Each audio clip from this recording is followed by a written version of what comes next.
Before we get started, I want to say thank you to everybody that has been supporting the channel. Also, I've been making a big push to push my Patreon, and you should go sign up for my Patreon now. And the reason why is, starting May 1st, we're going to be doing some giveaways. We're going to pick the thing we're going to give away on May 1st, and June 1st we will select the winner. No person will win twice within a year. I don't have that many patrons, so your chances are good. Go sign up now to be a part of the Patreon giveaway, and we're not just giving away stickers or a hoodie or something like that. We're going to be giving away some nice stuff, some actual car parts, possibly, throttle bodies, intake manifolds, cameras, tools.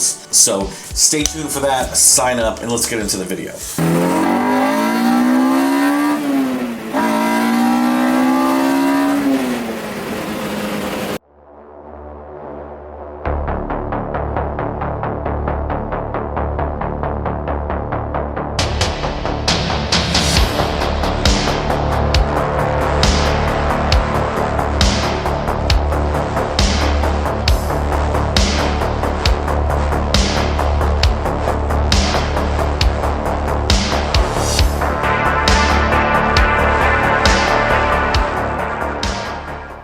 Ladies and gentlemen, boys and girls, welcome back to another episode of HSG, and today we're going to be showing you some gauge cluster tech and also answering the question, what would it be like if Spoon Sports created an EG Civic cluster that was like the EK Spoon Civic cluster, which is like $8,000 at this point. But I'm here to tell you, it's possible. Tricks, hoes, skip, scaps, and scallywaps, I'm here to tell you that today you can have yourself a spoon cluster for your EG Civic. So stay tuned, let's get into it. Okay, filming with the phone, I gotta get the gauge cluster out. This is a very straightforward process as an EG Civic. I'm sure most of you know how to do this. I get one advantage where I can actually take the steering wheel off. Of course, 2 screws up here, one here, one here, and there's normally one behind the hazard switch, but because I like to remove clusters a lot, I don't put that screw back, so I know that that screw is not there. Unplug the hazard switch and the clock, and the whole bezel should come out very carefully. It's pulled screw number 1 out and covered the whole screw number 2. So now I can very carefully begin to pull this. You can see it's starting to come out.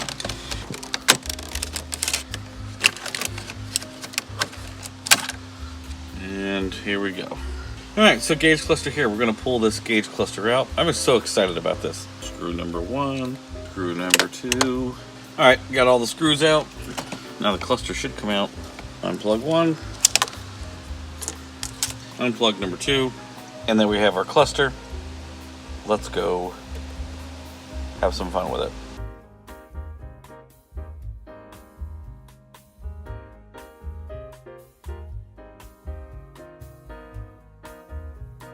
So I've always had this thought of what if Spoon actually made a gauge cluster that was like the EK9 cluster with the blue faces that goes to 11 and everything else, but I don't think it necessarily needs to go to 11. It looks a little funky and ridiculous on these clusters. But I found a company in Poland called Moman, and I ordered these gauges, not sponsored. I'll put a link in the description. And I found these a couple months ago, and I've always was like, man, this would just be cool to have. It did take a little while to ship or custom make these to order. We're gonna take a look at them, see what's going on. And these are also Indiglo. So if you don't know what Indiglo is, it's kind of an old school gauge cluster lighting trick. So we opened the box. We got this module here.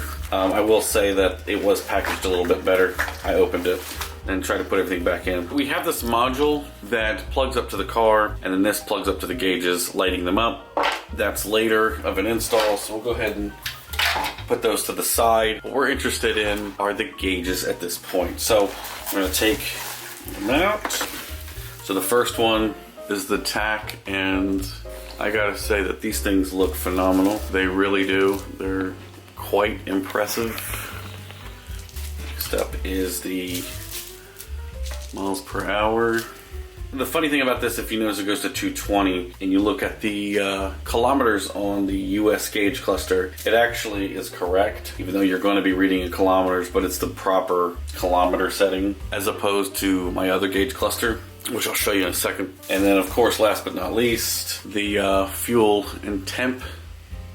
Hope you You can see that. So it's got that nice blue color to it. Now, anybody that knows me knows I'm kind of a cluster hog. Now, this is the cluster that was in my EJ1 for a long time, and especially when I just got it back. Now, I originally thought about putting the gauges in this cluster because the needles light up red, but these clusters are actually different. A lot of people don't realize that how many differences there are to these two clusters. I do love this cluster, and I don't want to mess it up in any way because these are getting hard to find, and it's got low mileage, only 69,000 kilometers. Again, I originally thought about doing it with this cluster because the needles light up red. Anytime that you have, you know, Indiglo gauges like this, they tend to be brighter than the regular light bulbs. So the trick about, you know, using this cluster is making sure that the needles light up. These clusters are pretty different in the fact that on the USDM cluster there are screws on the tach and miles per hour, and on the VTI one there are no screws. And this cluster looks great. The only complaint I have with this cluster is that it is not very bright, and one of the tricks that you can do is actually just swap, you know, the back green paper over, because these JDM clusters, or, you know, European clusters, they don't allow a dimmer. I don't know why. It doesn't light up very bright. I've put brand new bulbs in it, still doesn't light up very bright. The next step is LEDs.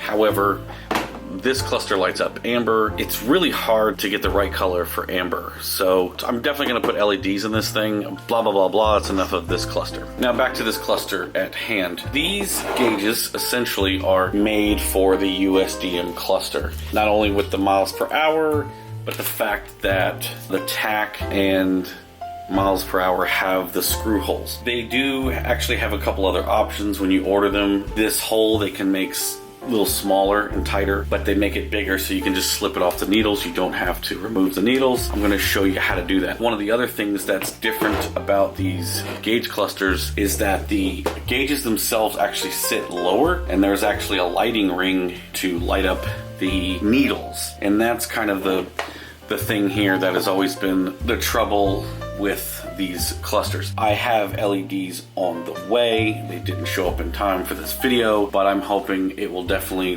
backlight the cluster and give the needles a nice bright glow. Now, I can leave the needles white, which I've thought about, but I may go in for some fluorescent green needles. The spoon cluster, the EK9 spoon cluster, has green needles. Integra has yellow needles, although I don't think the Integra faces are quite this blue, a little more black. So what I'm going to do is break this cluster down and show you how to break a cluster down and install these gauges. So let's get started. I'm going to do my best to try to fit everything in here and show you what to do. It's a little tricky because of the lighting. First thing you need to do is get this front cover off, and it is attached to the back plate. So you want to separate this black plastic piece. There's these tabs, 3 on top, 3 on bottom, and you just separate them. There's a little trick that I use. I kind of hold it against my chest, push the first one down, pull a little bit, ever so slightly, push the next one. You can hear it. 1 on top, and then it's ready to come off. Now, before I yank this off, there's also this little nipple thing for the miles per hour. Pull that off. Don't lose it.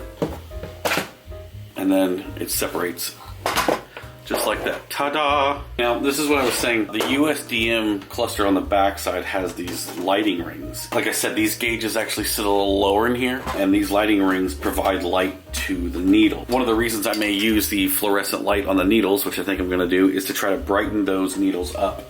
Because a lot of times when you do them white, leave them white, they're really hard to see at night, and you know, the gauge faces look great, but it's hard to see the needles, which kind of is annoying. For now, we don't need this, so we're gonna put this to the side. Now we're gonna break this down and show you how to, if you don't know about gauge clusters, if you're ever like, oh, I'm gonna swap gauge clusters, but I want my mileage, these pieces, 1, 2, 3, actually lift out. So if you turn the gauge cluster around, you'll see this is the speedometer section, which we are going to try to show you. So there's 3 screws on the speedometer.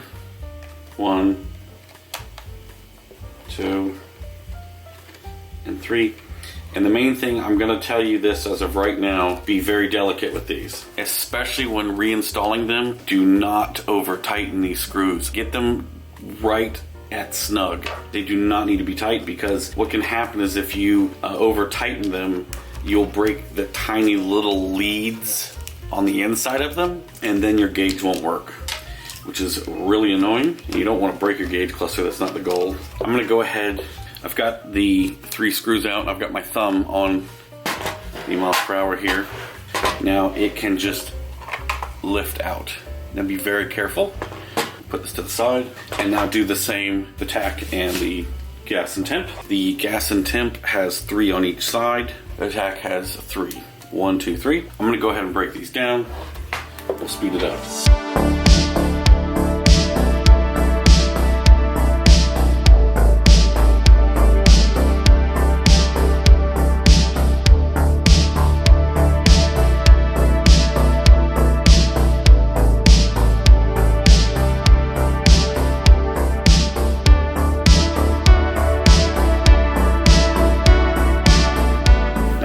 Gauge faces out, let me explain something to you. I don't know if you could see this. There's a lot of fingerprints and stuff on this. These faces, if you touch them a lot and get fingerprints, you can, you know, kind of damage them. Not damage them, but it's really hard to keep them clean. Now, part of the reason why I'm doing this to this gauge cluster is because I found it in the junkyard pretty cheap. It's been kind of abused, and this is not a perfect, you know, USDM gauge cluster. If you have a really clean gauge cluster and you start touching everything with your fingers, it's nearly impossible to get those fingerprints off. So, just a little tip there for you.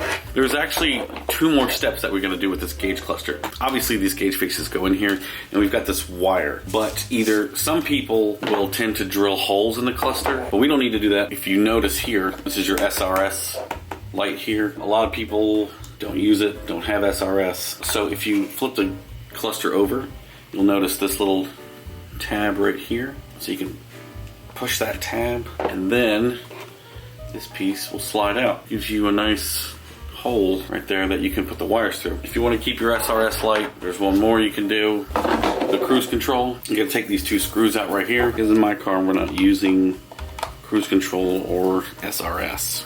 This piece comes out, providing another hole for those wires to exit through. Now, one thing you should be aware of is that if you leave this space blank, light will come through. So you'll need to like stick a piece of tape over this SRS or something so that light won't shine through, if you care. Tip for you there. Now that we got all this broken down, we're gonna put it to the side. Now at this point, we can install the gauges. However, I think we wanna be slick.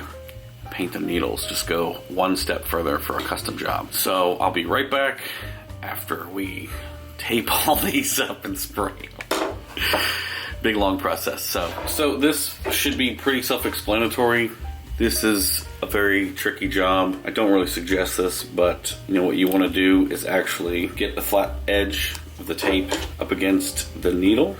Hold it still. Take your time doing this. But also I like to go ahead and clock the needle to about 3K.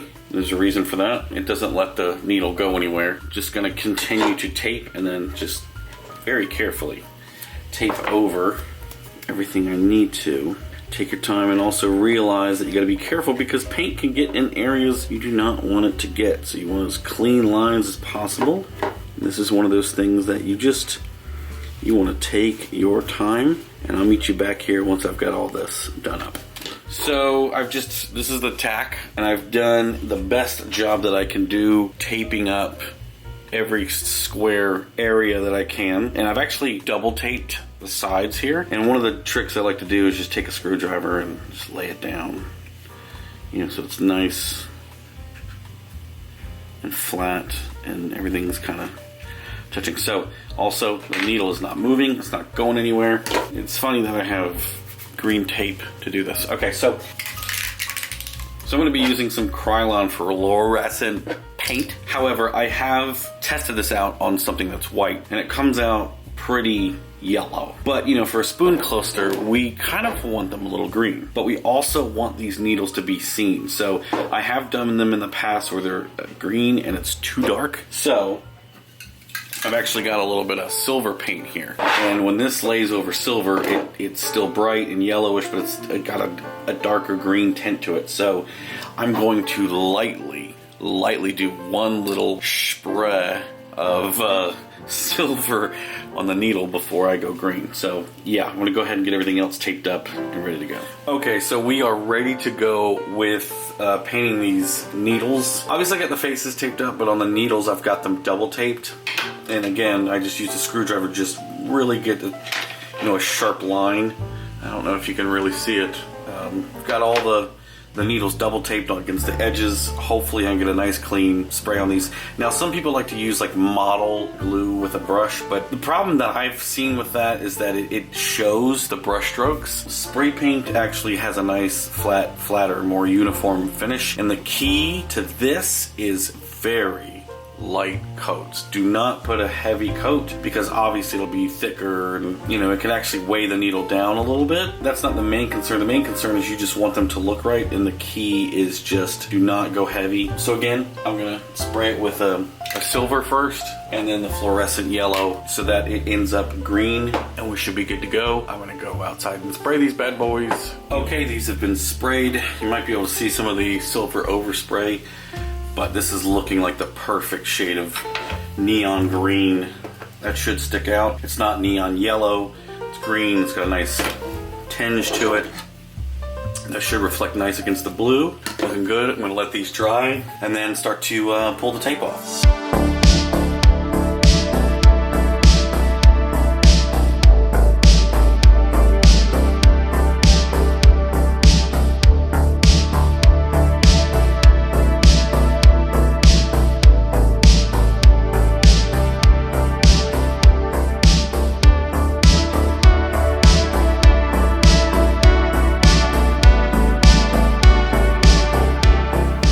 Pretty good. They look yellow, but at the same time, I don't know if you can see on the camera, it's green. You see, it's like the same color. Well, I don't know if that matters. Same color as the tape because I sprayed it. But wow, that actually looks really good. I could just leave it like that. So we'll just kind of put that over there for the time being.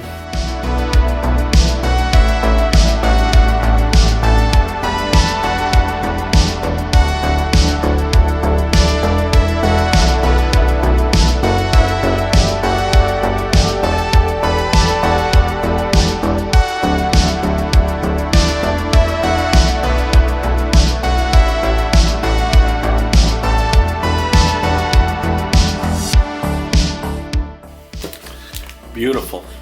Perfect.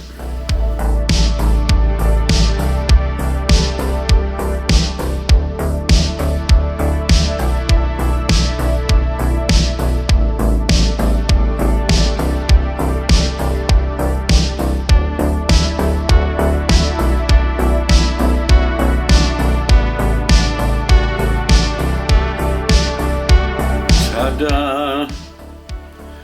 That looks pretty good. I must say, this actually looks pretty good. I'm getting quite excited now. So now we've got to put the gauge faces on. So we're gonna start with the temperature gauge because there's no screws on this one. So this will technically be the easiest one. Trying to get you guys the best angle possible on how to do this. So this is a little tricky. So you got two, just gotta slide under this one. Okay, so that's one.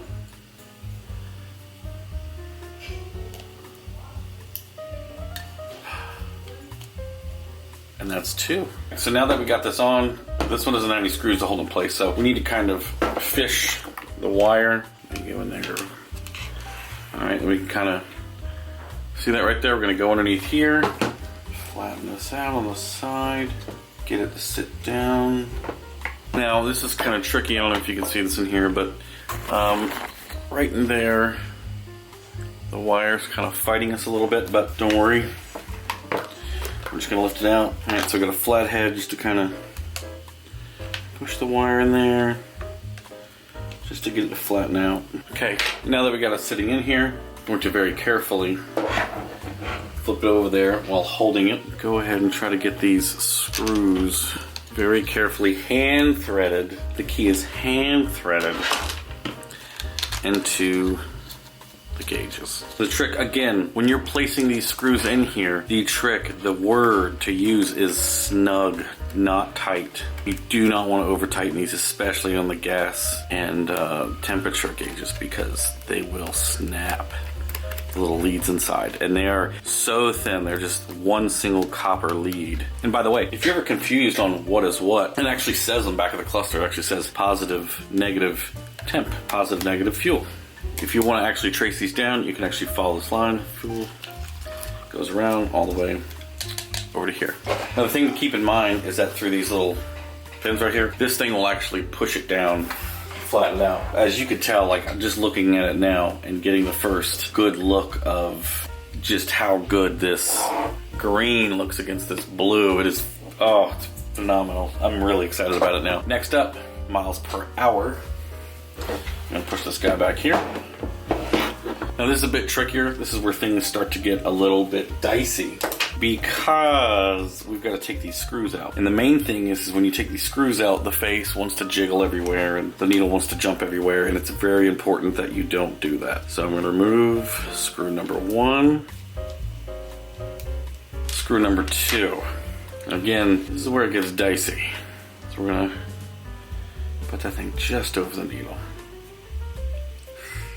Slide till we get over it. I hope I'm not blocking anything. And then now we need to get this pin through the hole here. Where is it? Oh, there we go. Now the pen is going to center it. Now we've got to get our screws back into the holes here. Not going to over tighten that one. The key is delicate. I don't know if you can hear, but in the background, my dog is playing with a squishy toy, a squeaky toy. That's good for the audio. Wow.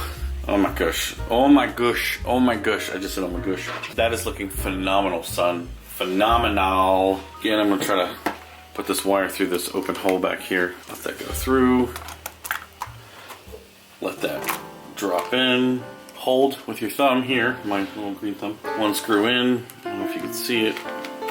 It's leaning out, but there we go. It's caught. I like to actually just kind of get them threaded, and then once I got the whole cluster together, then go over them. So we got 1, 2, 3 in. We are looking good so far, looking amazing. It's time to do everybody's favorite attack. I gotta say, even that looks good, doesn't it? That looks phenomenal. I mean, you can just leave it like that, it's good. Jeez, I've got yellow all over my hands. Get the screws out, and again, this is the same story. You gotta get these screws out, and do not misorientate the needle, or when you plug it back in the car, they won't work. Or, now, I have seen this where you spin the tack needle around accidentally, and sometimes you just have to like unwind it once or twice, and then it works fine. So just keep that in mind if you do kind of make a mistake. Okay, so got this one out, got both screws out. Now this, again, this is the trickiest one. This is the trickiest one. Wait, I'm gonna take a look underneath, if you can see that. Make sure we're still like lined up loosely where the screws would go. Now we're gonna get our Kaku Fasu. I'm gonna set this guy down, so that way we can keep things orientated. And now we're gonna lightly lift this needle up. She's gonna wanna run everywhere. Okay. Oh, there we go. Okay. We got it on. Now we're gonna straighten the back of it up and get one of these screws in here. At least get one in there. If you can get one in there, just start it. Oh, she just wants to run away. Don't tighten it down. Let's get the other one in. Hope I'm not blocking anything, but I probably am. Okay, do not over tighten, don't tighten down. Okay, now pick this thing up and sort of make sure you are centered on this bad boy.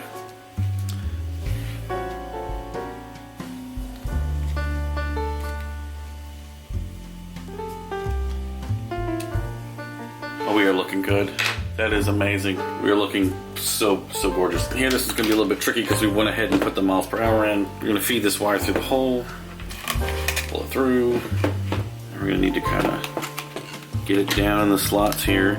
Get in there, girl. Gilmore girls. There we go. She sat down right where she should. You got these alignment holes here, here, and here. We are looking good, kids. This is amazing. All right. I don't care if it's fake. A real one costs $8,000 at this point. So, one screw into the tack so it's not running away. Alright, now we're going to kind of just go over, just snug. Not tight, snug. Ain't going anywhere.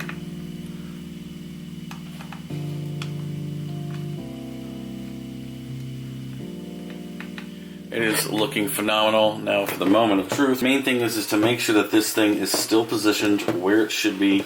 It is. Take our cover here. Let down gently. Snap it down. And ladies and gentlemen,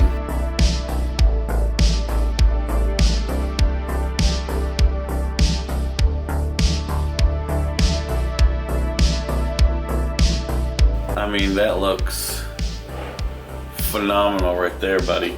Who cares, you know? You know, even though it's not real and you just like to have one stick on your wall, bam. But of course, you know, this thing's gonna go in the car, light up, and be fun to drive around. I mean, the needle color came out perfect. I'm really happy and impressed with this. So we're gonna get this thing in the car and take a look at it then. And that's gonna be where it really shines. All right, now we're back in the car. The light is terrible in here. So we have the converter here. Now what I'm gonna do, if you notice, I've got the dimmer here pulled out and unplugged. For the dimmer on this car, you'll notice the middle wire is black, that's the ground, and then we're actually going for this top one, which is our power. Okay, now I have this little trick that you can't see. If you could see it here, I've actually got the wires like pushed into the little pins here. And then I plug it in. Okay? Okay, before we tuck everything away, we're going to make sure everything works the way it should. And if you notice, lights are lighting up, and that's what we're looking for on the inside of the cluster, as well as the climate control. I ordered LEDs, super bright LEDs for this to hopefully brighten this up and show. If you see through the side, you can see the light, you know, kind of lighting it up. But we definitely need some LEDs to like brighten these needles up. Follow me on Instagram. When I finally get the bulbs and everything situated the way I like it, I'll definitely post a picture on Instagram, so follow me there. Now we're gonna hook up the gauges and see what they look like. So dark, I'm sorry. There's 3 plugs right here. So what we're gonna do is plug them up. You got 1, 2, there's number 3. Oh, look at that. That looks pretty damn amazing. Yeah, we've definitely got to get some LEDs in here to help backlight that, but yeah, that's Indiglo. And the gauges actually offer a multitude of colors, and they actually offer the climate control, which I may order as well. So I'm really digging this so far. So now we're gonna tuck everything away that it's working, and we're just gonna take all these wires here. Okay, they kind of fit down in that pocket right there. Now we're gonna put screws and then take a look at the whole thing. I don't think I was recording. All right, now we're outside making sure that the gauges work. I was just filming and the camera wasn't on. Temperature gauge is working, gas gauge is working. I actually have AC on. And there goes the miles per hour. It's working. I have another video coming out about that because I have a Z1 transmission and no K-tune converter of any kind. And I fixed the speedometer with K-Pro version 4.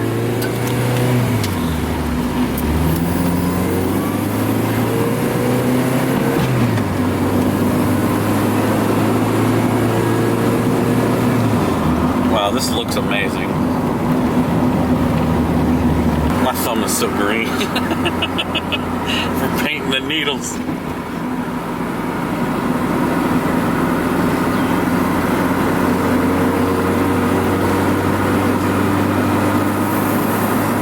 I'm so happy with how this turned out.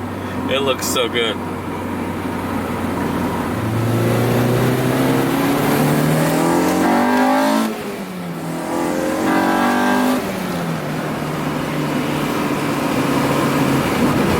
Torque steer.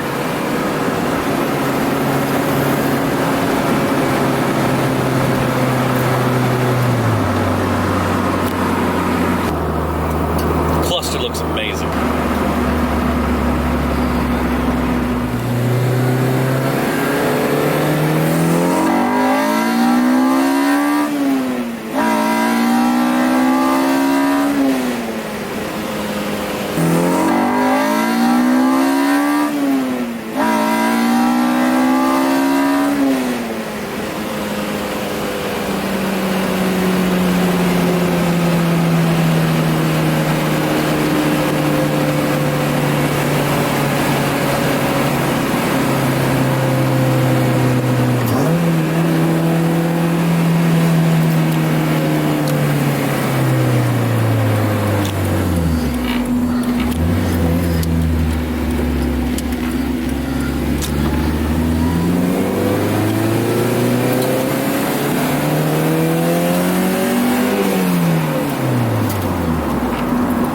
Alright guys, this is where I'm going to end the video. Click like if you like this video. If you want to see more, subscribe to my Patreon. Link is in the description. Like and share the video. All the good stuff. See you guys in the next one.